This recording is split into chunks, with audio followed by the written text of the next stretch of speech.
रत्नापुर नाम के गांव में भीमा नाम का एक गरीब लकड़हारा अपनी पत्नी और 3 बेटियों के साथ रहता था। भीमा बहुत ही गरीबी से जूझ रहा था। सालों पहले उसकी पत्नी बहुत बीमार पड़ी। उसके इलाज के लिए उसने गांव के जमींदार से बहुत सारा कर्ज ले रखा था। वक्त गुजरने के साथ साथ उसका ब्याज बढ़ता जा रहा था। एक दिन भीमा अपनी कुल्हाड़ी लेकर जंगल के लिए निकल ही रहा था। तभी वहां जमींदार का मुंशी आया। मुंशी को अपने सामने देखकर भीमा घबराते हुए बोला, अरे मुंशी भैया, आप यहाँ? क्या बात है? मुंशी ने कहा, तुम्हें जमींदार जी ने बुलाया है अभी। भीमा ने कहा, जमींदार जी मुझे क्यों बुला रहे हैं? अभी पिछले हफ्ते तो मैं उनसे मिलकर आया था। मुंशी बोला, अब यह तो तुम्हें जमींदार जी से मिलकर ही पता चलेगा। उन्होंने मुझे यह आदेश दिया है कि मैं अभी और इसी वक्त तुम्हें लेकर अपने साथ आऊं। भीमा अपनी कुल्हाड़ी रखकर मुंशी के साथ जाने लगा। जिस रास्ते से मुंशी और भीमा गुजर रहे थे, उस रास्ते में बहुत से गांव के लोग भी थे। गांव वाले भीमा को देखकर कहने लगे, अरे देखो देखो, इस भीमा को, बेचारे को देखकर तरस आता है। 3 3 जवान बेटियां हैं बेचारी की। उनकी शादियां भी करनी है। उनका दहेज तैयार करेगा या अपनी पत्नी का इलाज करवाएगा या फिर अपना कर्जा उतारेगा। बेचारे की किस्मत ही खराब है। उनकी बातें सुनकर भीमा मन ही मन कहने लगा, यह गांव वाले भी सही कहते हैं। मैं अभागी हूँ। मेरे नसीब में सुकून लिखा ही नहीं है। ऊपर वाले ने 3 बेटियां दे दी, उनका बोझ मैं अकेला कैसे उठाऊं? अगर ऊपर वाले ने मुझे बेटा दिया होता तो आज वो मुझे कमा कर खिलाता, अपनी माँ का इलाज करवाता। इतना सोचते हुए वो जमींदार के घर पहुंचा और जमींदार को प्रणाम करने लगा। प्रणाम जमींदार जी, कैसे हैं आप? जमींदार बोला, हाँ भाई भीमा, अब बताओ, आज कौन सा बहाना है तुम्हारे पास? भीमा ने संकोचते हुए कहा, मैं समझा नहीं जमींदार जी, आप किस बारे में बात कर रहे हैं? कृपया करके मुझे अच्छे से समझाएं। जमींदार ने कहा, तुमने कहा था कि 1 हफ्ते के बाद आकर मुझे ब्याज दोगे। 1 हफ्ते की मोहलत खत्म हो गई है, समझे? भीमा धीमे स्वर में बोला, जमींदार जी, आप जानते हैं कि मेरी पत्नी बहुत बीमार है। मैं जो भी कमाता हूँ उसी के इलाज पर खर्च हो जाता है। और इस हफ्ते तो बारिश होने के कारण मैं लकड़ियाँ काटने के लिए भी नहीं जा सका। हमारे घर में तो खाने को अनाज का एक दाना तक नहीं है। मैं बहुत परेशान हूँ। आज अपने घर वालों को क्या खिलाऊंगा और अपनी पत्नी की दवा कैसे लेकर जाऊंगा? जमींदार ने कहा, देखो भीमा, अगर तुम ब्याज देने में ज्यादा समय लगाओगे तो तुम्हारा ब्याज बढ़ता जाएगा। तुम गरीब आदमी हो, इसलिए मैं तुम पर दया करके तुम्हें 1 महीने का समय दे रहा हूँ। 1 महीने के बाद तुम मुझे ब्याज की कीमत अदा करोगे, वरना मैं तुम्हारा ब्याज पहले से ज्यादा बढ़ा दूंगा, समझे? भीमा बोला, नहीं नहीं जमींदार जी, ऐसा नहीं होगा। मैं महीना खत्म होते ही आपका ब्याज आपको दे दूंगा। आपका बहुत बहुत धन्यवाद जमींदार जी। आपने मुझे गरीब की बात सुनी और मुझ पर दया किया। ऊपर वाला आप पर दया करे। उसके बाद भीमा घर वापस आ गया था। अब उसने खुद से वादा किया कि अब वो दिन रात काम करेगा। अब मैं रात को भी लकड़ियां काटा करूंगा और दिन को भी मजदूरी कर लिया करूंगा। जो भी पैसे बनेंगे वो मैं जमींदार जी को दे दूंगा और अपने परिवार वालों से कहूंगा कि इस मुश्किल समय में मेरा साथ दें। 2 वक्त की रोटी खाने के बजाय 1 वक्त की रोटी खाएं।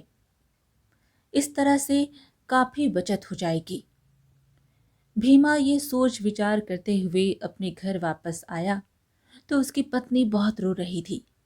उसे देखकर भीमा ने दुखी स्वर में कहा, अब तुम्हें क्या हो गया है भाग्यवान? एक तो मैं बाहर से परेशान घर आता हूँ, एक तो सबसे पहले तुम्हारी रोती हुई सूरत नजर आती है। कभी तो तुम मुझे हंसती मुस्कुराती नजर आओ ना। अब मैं तरस क्या हूँ तुम्हें खुश देखने के लिए। एक तो तुम्हारी बीमारी, ऊपर से इन 3 बेटियों का बोझ। मत पूछो भाग्यवान, मेरी तो रातों की नींद उड़ गई है। फिर उस रात वो सभी लोग अपनी अपनी जगह पर परेशान थे। भीमा की तीनों बेटियों की आंखों में भी आंसू थे। फिर जैसे तैसे रात कटी। उस गांव से बहुत दूर प्रीतमपुर नाम का एक गांव था, जिसमें विजय नाम का एक जमींदार अपनी विधवा बहन के साथ रहता था। विजय की उम्र थोड़ी ज्यादा थी। उसकी बहन शीला, जिसकी शादी के 1 साल बाद ही उसके पति का देहांत हो गया था और वह अपने मायके में ही रहती थी। उनके परिवार में लड़की के विधवा होने के बाद उसकी दूसरी शादी करने का रिवाज नहीं था। शीला बहुत झगड़ालू थी। उसकी इसी आदत की वजह से विजय ने शादी नहीं की थी, मगर अब वो शादी करना चाहता था। इसलिए उसने अपने गांव के मोहन नाम के एक व्यक्ति को अपने घर में बुलाया था। मोहन विजय के घर आया और बोला, जी जमींदार जी, आपने मुझे बुलाया, सब ठीक तो है? विजय ने कहा, हाँ मोहन, तुमसे मुझे एक बहुत ज़रूरी बात करनी है। दरअसल मैं शादी करना चाहता हूँ। तुमने मुझे कितनी लड़कियां दिखाई, मगर मैं पहले शादी करने के लिए तैयार नहीं हुआ। अब मैं शादी करना चाहता हूँ, क्योंकि मुझे लगता है कि इस हवेली को मेरे बाद मेरे वारिस की ज़रूरत है, जो मेरे बाद इन ज़मीनों को, इस हवेली को और इन सारे मामलों को देखेगा। क्या तुम इस सिलसिले में मेरी मदद कर सकते हो? मोहन बोला, हाँ हाँ, क्यों नहीं जमींदार जी, आप बताएं, आपको कैसी लड़की चाहिए? मैं 10 लड़कियों की आपके पास लाइन लगा दूंगा। विजय कुछ देर सोचता रहा और फिर कहने लगा, मुझे एक ऐसी लड़की चाहिए जो बहुत करीब परिवार से हो। तुम तो मेरी बहन को जानते हो, कितनी झगड़ालू है। अगर लड़की भी बड़े घर की हुई तो वह मेरी बहन के साथ लड़ाई करेगी और कभी भी घर बसा नहीं सकेगी। इसलिए मैं एक ऐसी लड़की से शादी करना चाहता हूँ जो अनाथ भी हो, जिसका कोई भी ना हो, और अगर उसका पिता या भाई हो तो वह भी कर्जे में डूबा हुआ हो। मैं इस तरह से उसका कर्ज अदा करके उसे अपने एहसान तले झुका भी दूंगा और उसकी बेटी को भी ब्याह कर ले आऊंगा।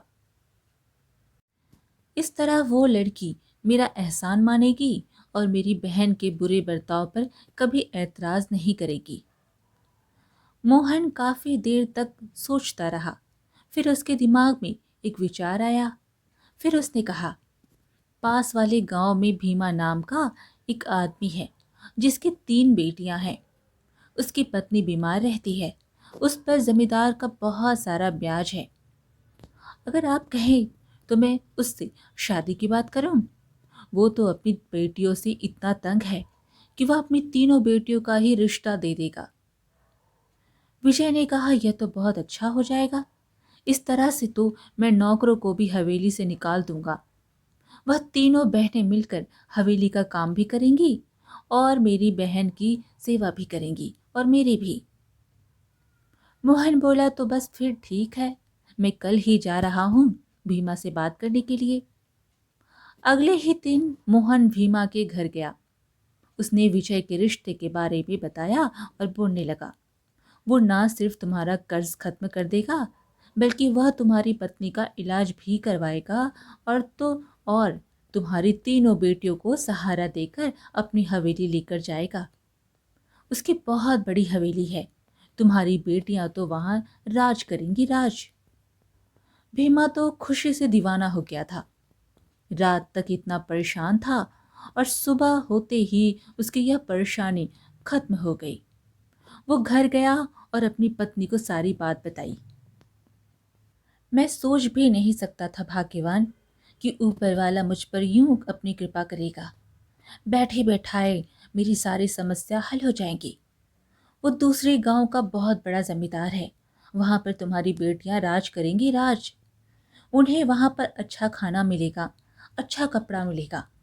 यहाँ पर तो उन्हें एक वक्त का खाना भी सही से नहीं मिलता। मैं तो आज तक उन्हें कुछ भी नहीं दे पाया। और तो और जमींदार तो हमसे कर्जा भी नहीं ले रहा है बल्कि उल्टा हमारा कर्जा अदा कर रहा है। वह हमारी बेटियों को सोने में तौल देगा। बस यह समझ जाओ कि तुम्हारी बेटियों की किस्मत चमक गई है।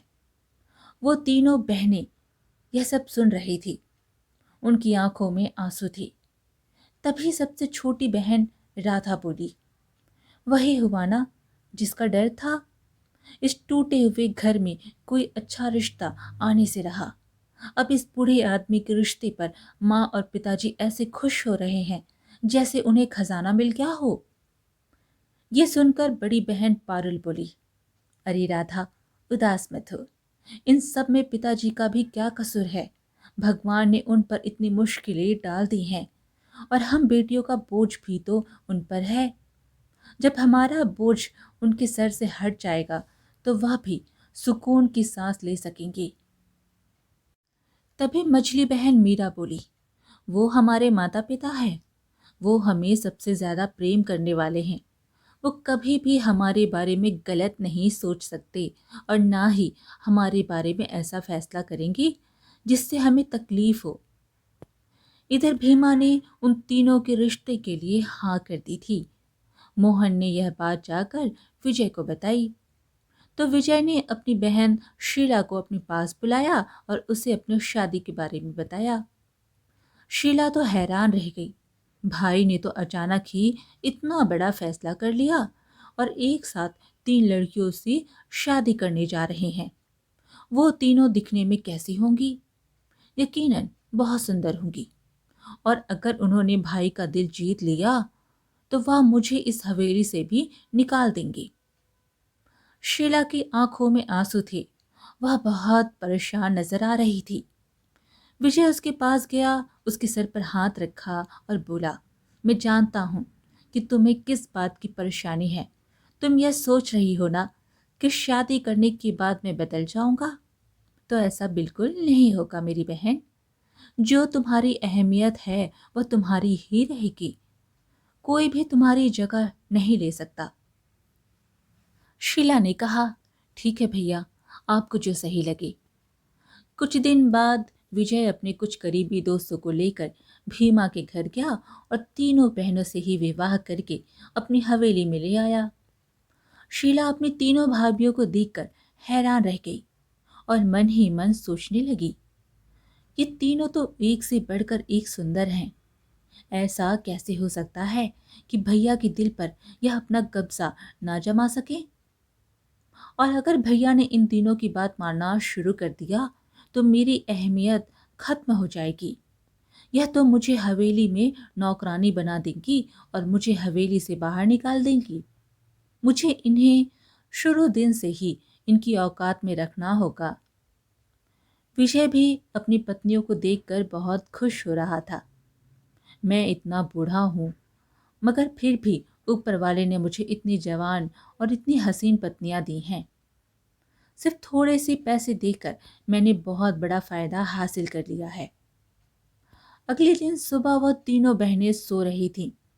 शीला ने पारुल के कमरे का दरवाजा खटखटाया और बाहर से आवाज लगाई, यह क्या बड़ी भाभी, आप अभी तक सो रही हैं? हमारी हवेली में तो इतनी देर तक बहू का सोना अच्छा शगुन नहीं समझा जाता। पारुल बुरी तरह से घबरा गई। उसने दरवाजा खोला तो सामने ही शीला खड़ी थी। पारुल ने कहा, क्या बात है दीदी, आप इतने गुस्से में क्यों लग रही हैं? शीला बोली, क्या तुम नहीं जानती हो कि तुम्हारा ससुराल में पहला दिन है? क्या तुम्हारे माता पिता ने तुम्हें यह गुण नहीं सिखाया? पहले दिन ही देर से उठना और किसी को भी नाश्ता ना पूछना, कोई काम नहीं करना। पारुल तो हैरान परेशान रह गई। उसने कहा, मगर दीदी, मैंने तो सुना था कि हवेली में बहुत सारे नौकर हैं और मेरे पति ने भी मुझे यही कहा था कि अभी कुछ दिन हम लोग को आराम करना है। अब यह सारे काम नौकर देख लेंगे, बस इसलिए मैं आराम कर रही थी।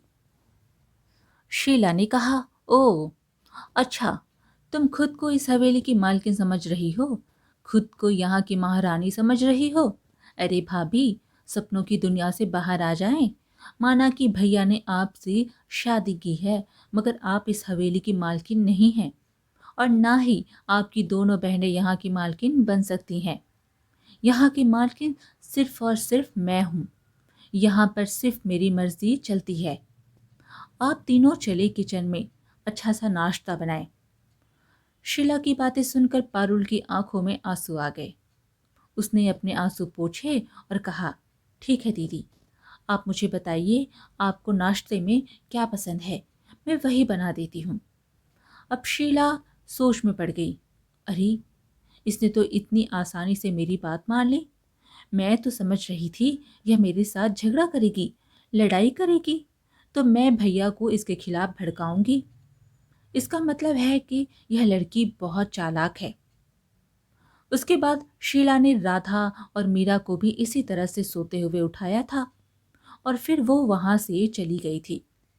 राधा ने मीरा से कहा, यह क्या बदतमीजी है दीदी, हमारी ननंद होकर हम पर ऐसे हुक्म चला रही है जैसे हम इसकी नौकरानियां हैं। मीरा ने कहा, राधा, हमारा हवेली में पहला दिन है और खबरदार, अगर तुमने पहले ही दिन किसी से झगड़ा किया तो अगर अपने पति के दिल में जगह बनानी है तो उनके परिवार वालों का ख्याल रखना ही होगा। मीरा राधा को समझाकर उसे अपने साथ किचन में ले आई थी। वहां पर उन्होंने पारुल को नाश्ता बनाते हुए देखा। पारुल ने कहा, चलो, शुक्र है तुम लोग भी आ गए, अब जल्दी से मेरी मदद करवाओ, हम लोग जल्दी नाश्ता बना लेंगे और फिर और भी काम करने हैं। राधा ने कहा, आपको बुरा नहीं लगता दीदी, पहले दिन हमें काम पर लगा दिया। पारुल ने कहा, इसमें बुरा लगने वाली कौन सी बात है। इंसान को अपनी अहमियत का एहसास जितना जल्दी हो जाए उतना ही अच्छा है, और वैसे भी यह हमारा घर है, अपने घर के काम तो औरतें ही करती हैं ना। पारुल ने अपनी बहनों को किसी तरह से समझा लिया था। अब वो तीनों ने मिलकर नाश्ता बनाया और फिर पूरी हवेली की सफाई भी की थी। आज से तुम सब नौकरानियों की छुट्टी है। इधर शीला ने अपनी हवेली के नौकरों से बोली, आज से तुम लोग काम पर नहीं आओगी। जो पैसे बनते हैं मुझे बताओ ताकि मैं तुम लोगों को दे सकूं। नौकरों ने कहा, क्यों मालकिन, हमसे कोई गलती हो गई है जो हमें नौकरी से निकाल रही हैं? आखिर हम गरीबों का क्या कसूर है? शीला बोली, अरे, आपसे कोई गलती नहीं हुई है और ना ही मैं आपको कोई सजा दे रही हूँ। असल में हमें मुफ्त की नौकरानियां मिल गई हैं, अब वही काम करेंगी। तुम लोगों को पैसे देकर काम क्यों करवाऊं? वो तीनों बहनें यह सब सुन रही थी। नौकरों के जाते ही राधा को बहुत गुस्सा आया और उसने शीला से कहा, आप हमारे साथ ऐसा क्यों कर रही हैं दीदी? हम इस घर की बहू हैं, नौकरानी नहीं। कल तक तो हमारे पति ने हमारे साथ बहुत से वादे किए थे और आज पहले ही दिन उन्होंने सारे वादे तोड़ दिए। इसी समय विजय वहां पर आया था। उसने राधा को चिल्लाते हुए देख लिया था। तभी शीला ने नाटक करते हुए जोर जोर से रोने लगी और अपने भाई से कहने लगी, देखा भैया आपने, आपकी पत्नियां मेरे साथ पहले ही दिन से कैसा बर्ताव कर रही हैं। आखिर मैंने क्या किया है? सिर्फ इन्हें यही तो कहा है कि नाश्ता बना दें, इसमें क्या गलत है? कहा कि काम तो घर की बहू ही करती है और इस बात पर आपकी पत्नियों ने मुझे बहुत सारी बातें सुनाई हैं। विजय ने कहा, राधा, मैंने तुम्हारी बातें खुद सुनी है। तुमने मेरी बहन के साथ बदतमीजी की है, यह जानते हुए भी कि मेरी बहन तुमसे उम्र में बहुत बड़ी है। वो विधवा है, दुखी है और अकेली है। मेरा इस दुनिया में मेरी बहन के अलावा कोई भी नहीं है। अगर इस हवेली में रहना है तो मेरी बहन की सेवा भी करनी होगी, उसका ख्याल रखना होगा, उसका दिल भी जीतना होगा। राधा तो हैरान रह गई और शीला मुस्कुराने लगी, जबकि पारुल ने बिगड़ते हालात को काबू में किया और बोली, राधा की तरफ से मैं आपसे माफ़ी मांगती हूँ। राधा छोटी है, नासमझ है, मैं इसकी तरफ से आपसे माफ़ी मांगती हूँ। भगवान के लिए हमें माफ़ कर दें। आज के बाद आपको कोई शिकायत नहीं मिलेगी। विजय ने कहा, अरे ठीक है, अपनी दोनों बहनों को भी समझा दो। तुम इन दोनों बहनों में बहुत समझदार हो। अच्छा है कि मुझे समझदार पत्नी मिली है, जिसे एक बात मुझे बार बार कहने की ज़रूरत नहीं पड़ेगी। अपनी दोनों बहनों को भी समझा दो। पारुल ने कहा, ठीक है, और शीला, विजय वहां से चले गए। उसके बाद पारुल ने अपनी दोनों बहनों को अपने पास बिठाया और उन्हें समझाया, देखो मेरी बहनों, मेरी बात सुनो। अब हमें इसी घर में रहना है। हमारा जीना मरना इसी घर में है। अगर हमारे माता पिता को हमारे बारे में कोई भी ऐसी बात पता चली तो उन्हें बहुत दुख होगा।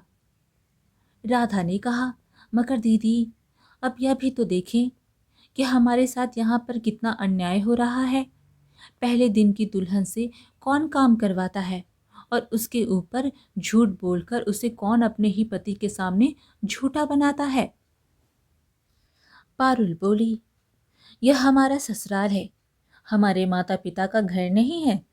यहाँ पर हमारे साथ वह सब होगा जो हमने आज से पहले कभी नहीं देखा, ना कभी सुना। इसलिए सब कुछ खामोशी और सब्र से सहना है। कभी भी शिकायत अपनी जुबान पर नहीं लानी, वरना अगर इन लोगों ने घर से निकाल दिया तो हम लोग दोबारा अपने माता पिता पर बोझ बन जाएंगे। और यह भी हो सकता है कि हमारे पति उनसे वह सभी पैसे भी वापस ले लें जो उन्होंने हमारी माँ के इलाज और हमारा कर्ज खत्म करने के लिए दिया था। राधा बोली, मैं समझ गई हूँ दीदी, आज से मैं अपने गुस्से को काबू में रखूंगी, मगर यह बहुत मुश्किल है। शीला दीदी कभी भी इस घर में हमें शांति से रहने नहीं देंगी। पारुल ने कहा, सब कुछ ठीक हो जाएगा, आहिस्ता आहिस्ता हम इस घर में कदम जमा लेंगे। हमें अपने पति की सेवा करनी चाहिए, दिल से उनसे प्रेम करना चाहिए। फिर देखना, जब हमारे पति हमारे हो जाएंगे तो शीला दीदी भी कुछ नहीं कर सकेंगी। उसके बाद तीनों बहनें मिलकर सारा दिन हवेली के काम करती रहती थीं, मगर शीला फिर भी उनसे खुश नहीं होती थी। जबकि विजय को अपनी तीनों पत्नियां बहुत ही पसंद थीं। विजय खुद से कहने लगा, मैंने तो सोचा था कि मेरी बहन झगड़ालू है, इसकी वजह से मेरी पत्नियां भी हर वक्त लड़ती रहेंगी, मगर यहाँ पर तो उल्टा मामला है। मैंने सही किया जो गरीब लड़कियों को ब्याह कर इस घर में ले आया था। फिर एक दिन पारुल की तबीयत खराब हो गई। दाई माँ को उसकी जांच करने को बुलाया गया। दाई माँ आई और पारुल ने उनसे कहा, दाई माँ, कितने दिनों से मेरी तबीयत बहुत ज़्यादा खराब है। जो खाती हूँ मुझे उल्टी हो जाती है, पता नहीं क्या वजह है। दाई ने कहा, मुझे लगता है आप गर्भवती हैं। उसके बाद दाई माँ ने जांच किया और फिर उसने यह खुशखबरी सुनाई कि वह सच में माँ बनने वाली है। पारुल ने यह खुशी सबसे पहले शीला को बताई। शीला को यह सुनकर खुशी नहीं हुई, बल्कि वो सोचने लगी, अरे, यह तो मैंने सोचा ही नहीं था। अगर इनमें से किसी के पैर भारी हो गए तो वो तो भैया के सिर पर चढ़कर नाचेगी और इस हवेली में फिर राज करेगी, और जो हवेली का वारिस देगी राज तो फिर उसी का चलेगा। अब मुझे कुछ सोचना होगा। विजय भी यह सुनकर बहुत ही खुश हुआ था। राधा और मीरा भी पारुल को बधाई दे रही थी। आप देखना दीदी, जब आपका बेटा इस दुनिया में आएगा तब शीला दीदी कुछ नहीं कर पाएंगी।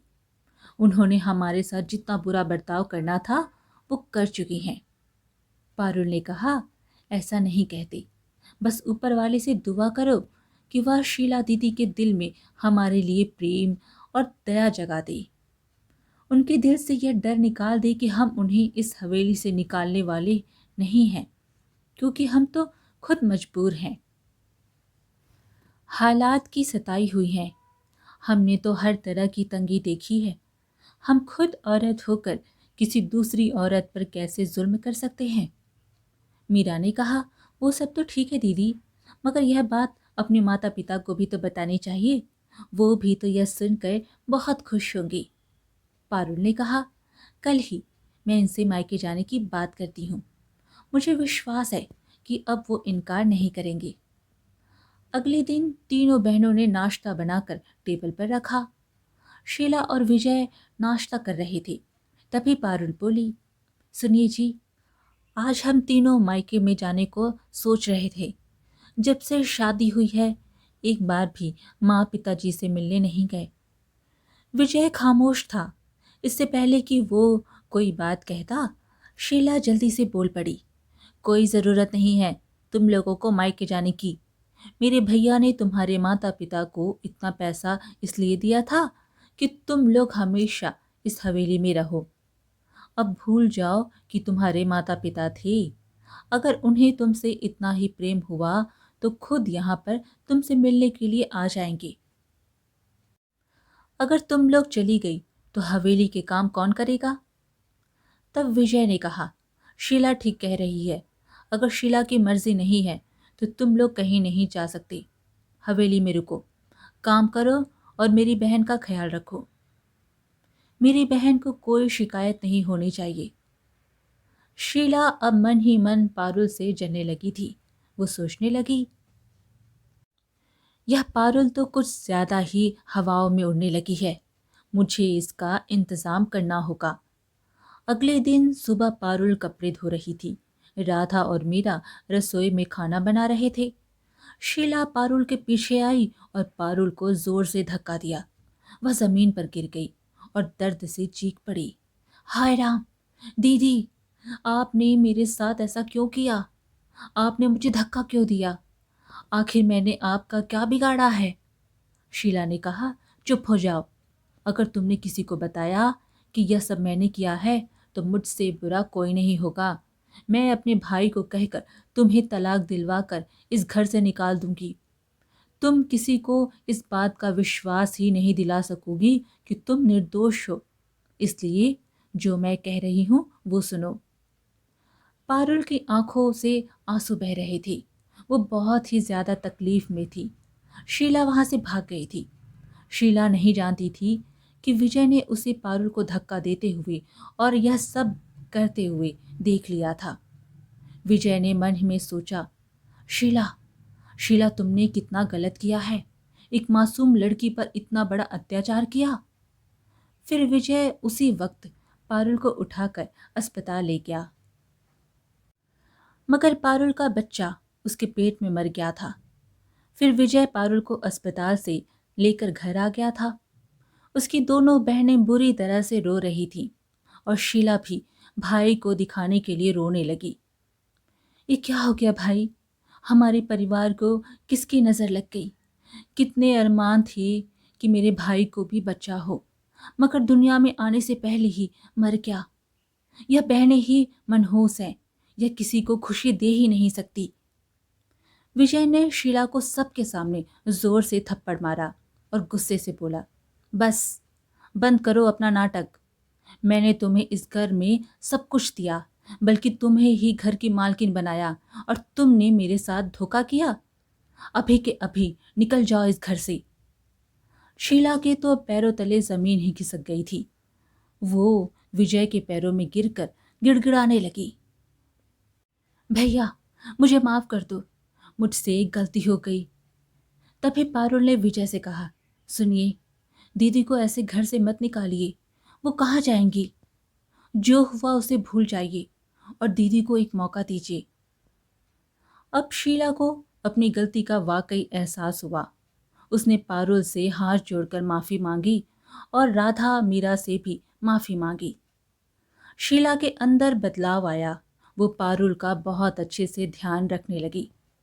कुछ ही दिनों में पारुल ठीक हो गई। विजय ने भी अब शीला को माफ़ कर दिया। विजय अब अपनी तीनों पत्नियों का ध्यान रखता। अब सब एक साथ एक परिवार की तरह मिलजुल कर रहने लगे थे। आज की कहानी यहीं पर समाप्त हुई। फिर मिलेंगे एक और कहानी के साथ। कहानी पसंद आए तो कमेंट में हरे कृष्णा ज़रूर लिखें और चैनल को सब्सक्राइब करना बिल्कुल ना भूलें। धन्यवाद।